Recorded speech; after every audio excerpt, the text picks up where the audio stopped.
नमस्कार मित्रों, इल्विन क्लासेस के यूट्यूब प्लेटफॉर्म पे आपका बहुत बहुत स्वागत है। मेरा नाम विवेक है।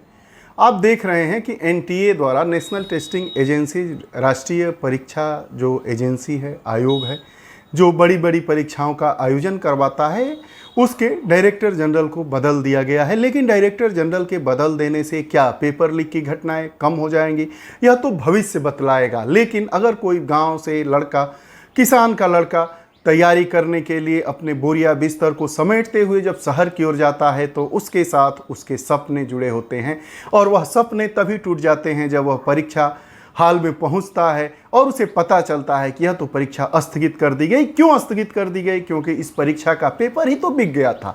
पेपर बिक गया था तो इस पर प्रश्नवाचक चिन्ह लगना लाजमी है। और परीक्षा का पेपर क्यों आउट हो जाता है, यह भी एक सरकार पर प्रश्न चिन्ह उठाता है। क्या हमारी सरकारें ऐसी कोई व्यवस्था नहीं कर पा रही है कि जिससे अभी इंडिया टुडे की रिपोर्ट आई है कि 7 वर्षों में लगभग 70 से ज़्यादा परीक्षाओं के पेपर आउट हो गए हैं। आखिर वह कौन सी परिस्थितियां रही होंगी जिसमें इन तमाम परीक्षाओं के पेपर आउट हो जाते हैं। पेपर आउट तो होते हैं, लेकिन साथ ही साथ उन बच्चों के तैयारी के सपने, जज्बे और उनके परिवार का मनोबल टूट जाता है और वो शायद उस सदमे से कभी बाहर नहीं निकल पाते हैं। साथ ही साथ उनके समय का क्या होता है, जो परीक्षाएं टाल दी जाती है पेपर आउट होने की वजह से, या कोई उनमें पारदर्शिता के अभाव को दिखाकर, जैसा कि यूजीसी नेट की परीक्षा को टाल दिया गया। बच्चों पर क्या बीतता होगा, समय कैसे वापस आएगा, ये ढेर सारे प्रश्न हैं।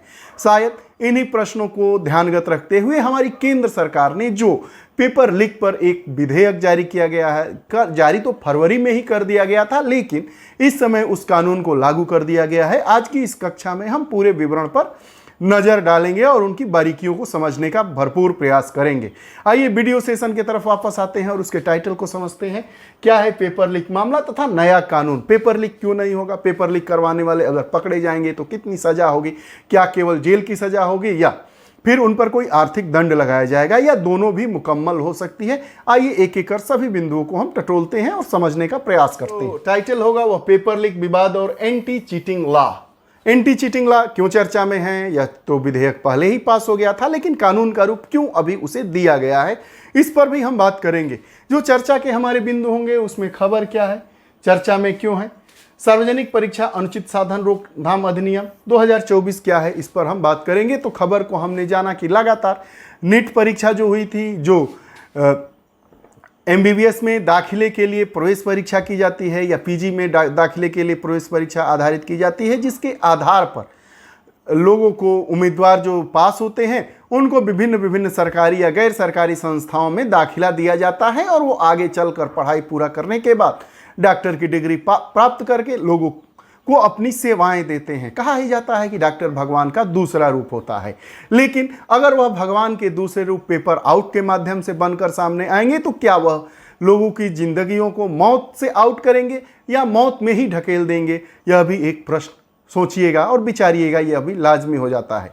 4 जून को जब नीट का परीक्षा परिणाम आया, 4 जून को लोकसभा चुनाव का भी परिणाम आ रहा था, उसी बीच 4 जून को, जो 14 जून को आने वाला था नीट परीक्षा का परिणाम, वह 4 जून को ही आ गया। और उसमें देखा गया कि 67 छात्र जो फर्स्ट रैंक प्राप्त किए हैं, अर्थात 720 नंबर में 720 नंबर पा लिए। देश भर में आंदोलन चालू हो गए, बच्चों के द्वारा आंदोलन किए गए, सरकार द्वारा। बहरहाल अभी भी उस परीक्षा पर सीबीआई जांच तो बैठा दी गई है, लेकिन अभी परीक्षा पर रोक नहीं लगाई गई है। और 6 जून को उसकी काउंसलिंग होने वाली है। कुछ याचिकाकर्ताओं के द्वारा याचिका भी सुप्रीम कोर्ट में दायर की गई थी कि जब इसकी रिपोर्ट आए उसके बाद आप काउंसलिंग करवाइए। तो बहरहाल सुप्रीम कोर्ट ने अभी उस पर रोक लगा दिया गया है कि नहीं, जो इसकी काउंसलिंग है वो 6 जुलाई से ही होगी। बहरहाल आगे क्या होगा, रोज नए अपडेट्स आते हैं, उस पर भी हम बात कर लेंगे। यह रहा हमारा खबर और चर्चा में। अब आइए बात करते हैं सार्वजनिक परीक्षा अनुचित साधन रोकथाम अधिनियम क्या है, एंटी चीटिंग लॉ बिल जिसे कहते हैं, कानून कहते हैं। सार्वजनिक परीक्षा अधिनियम 2024, जिसको सार्वजनिक परीक्षा अनुचित साधनों का रोकथाम अधिनियम 2024 नाम दिया गया है, यह लागू किया गया है। इसमें क्या क्या प्रावधान है? बहरहाल यह फरवरी 2024 में ही एंटी चीटिंग लॉ एक्ट को अधिनियमित कर दिया गया था, और अर्थात यह पारित कर दिया गया था। चुनाव के बाद इसको लागू कर दिया गया है। जिसका उद्देश्य क्या था, जो सार्वजनिक परीक्षा प्रणाली में अनुचित साधनों का निषेध हो, जो परीक्षा हो हमारी उसमें पारदर्शिता आए, निष्पक्षता आए और उसकी विश्वसनीयता कायम रह सके। पारदर्शिता, निष्पक्षता और विश्वसनीयता को लेकर नेशनल टेस्टिंग एजेंसी पर प्रश्नवाचक चिन्ह लगाए जा रहे हैं देश में हर तरफ, क्योंकि जो परिणाम आए हैं नीट का, चाहे यूजीसी नेट की परीक्षा को कैंसिल करने के पीछे जो भी कारण रहे हो, यह टेस्टिंग एजेंसी शक के दायरे में आ गई है। अब सार्वजनिक परीक्षाओं में अनुचित व्यवहारों से निपटने वाला पहला केंद्र सरकार का यह कानून है। इसके पहले ऐसी व्यवस्था नहीं थी, न ही इसके बारे में ऐसा कोई कानून ही लागू किया गया था। सरकारी अधिसूचनाओं के माध्यम से अन्य एजेंसियों को भी इसमें शामिल किया जा सकता है, जो सरकारी अधिसूचना जारी करके केवल यही संस्थान, इसी को नहीं, इसके माध्यम से अन्य एजेंसियों को भी इसके दायरे में लाया जा सकता है। अर्थात जो अन्य एजेंसियां परीक्षा करवाने वाली है उसको भी इस कानून के अंतर्गत लाया जा सकता है। अगर वह कंपनी उस परीक्षा की पारदर्शिता, विश्वसनीयता और निष्पक्षता के साथ खिलवाड़ करती है तो वह इस कानून के दायरे के अंतर्गत आएगी और जो सजा का प्रावधान होगा उस कंपनी को भी भुगतना पड़ेगा। आगे अभ्यर्थियों को अधिनियम के दायरे से बाहर रख दिया गया है। यह जो अधिनियम है इसके दायरे से वो अभ्यर्थी बाहर हो गए हैं जो परीक्षा में, उन परीक्षाओं में उम्मीदवार के रूप में पार्टिसिपेट करते हैं। दोषी अभ्यर्थियों को अधिनियम के तहत दंडित नहीं किया जाएगा।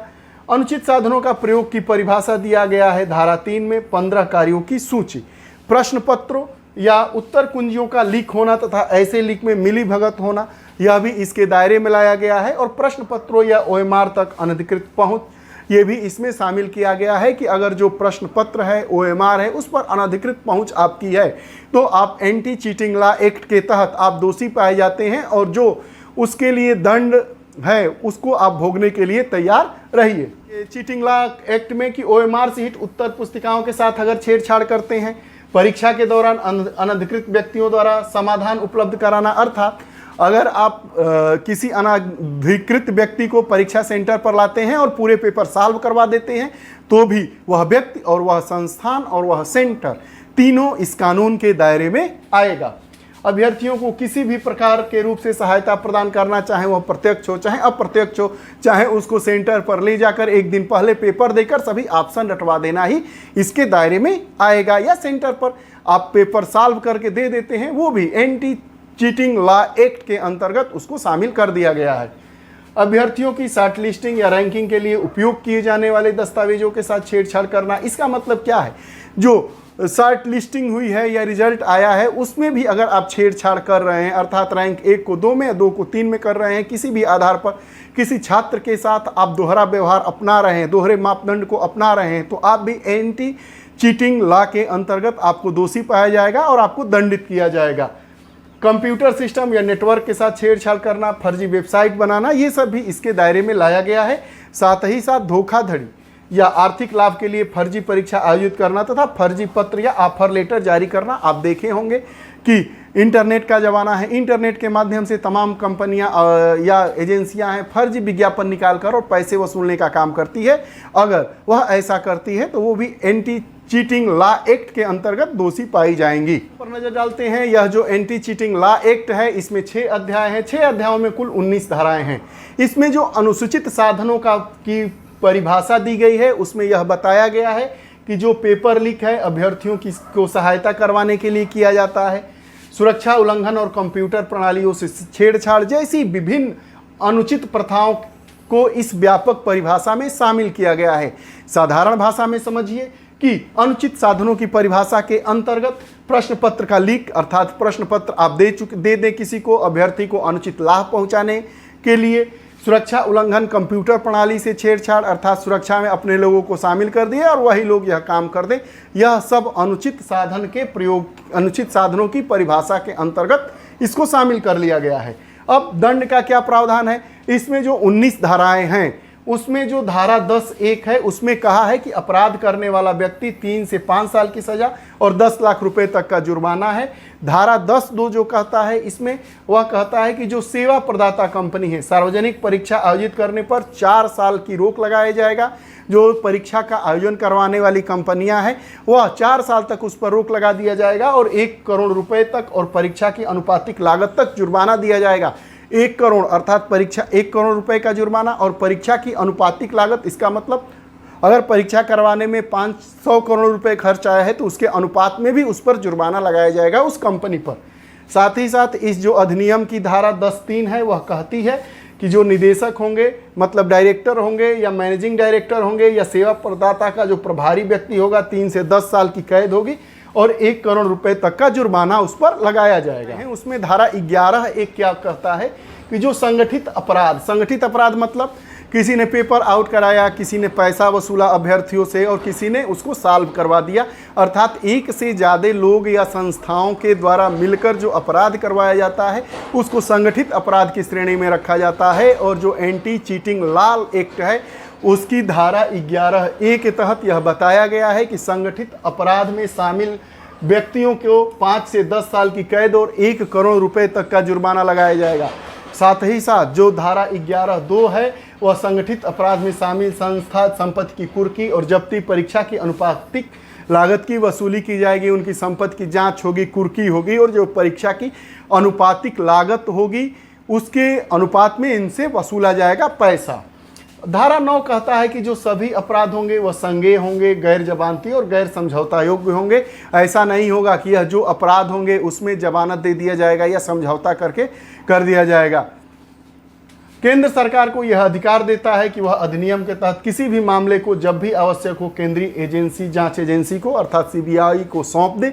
यह जो एंटी चीटिंग लॉ एक्ट लागू हो गया है उसी के तहत जो नीट परीक्षा का आयोजन हुआ था उसकी जांच के लिए सीबीआई जांच लगा दी गई है। यह केंद्र सरकार का ही अधिकार है और इसी अधिकार का इसी जो धारा के अंतर्गत धारा 9 के अंतर्गत इस अधिकार का प्रयोग करते हुए केंद्र सरकार ने नीट परीक्षा में हुई धांधली की जांच करने के लिए सीबीआई जांच को अनुमति दे दी है। अब सार्वजनिक परीक्षा प्राधिकरण के अधिकारियों को लोक सेवक के रूप में नामित करता है। दोषी लोक सेवकों के विरुद्ध उचित प्रशासनिक कार्रवाई होगी। जो सार्वजनिक परीक्षा अधिकारी हैं जो परीक्षा करवा रहे हैं वह लोक सेवकों के अधिकार जैसे उनके अधिकार होंगे और लोक सेवकों के रूप में नामित किए जाएंगे। लेकिन जो लोक सेवकों को दुराचार और सत्यनिष्ठा ईमानदारी के साथ अगर धोखा देते हैं तो जो उन पर कानून लगते हैं वही कानूनों के तहत इनको भी सजा दिया जाएगा। कोई भी कानून होता है उसकी अच्छाइयाँ होती है तो उसकी कुछ कमियां भी होती है। कमियों को सुधारते हुए हम और अच्छाइयों की तरफ आगे बढ़ेंगे। तो जानते हैं कि जो एंटी चीटिंग लॉ एक्ट है उसकी क्या क्या कमियां हैं।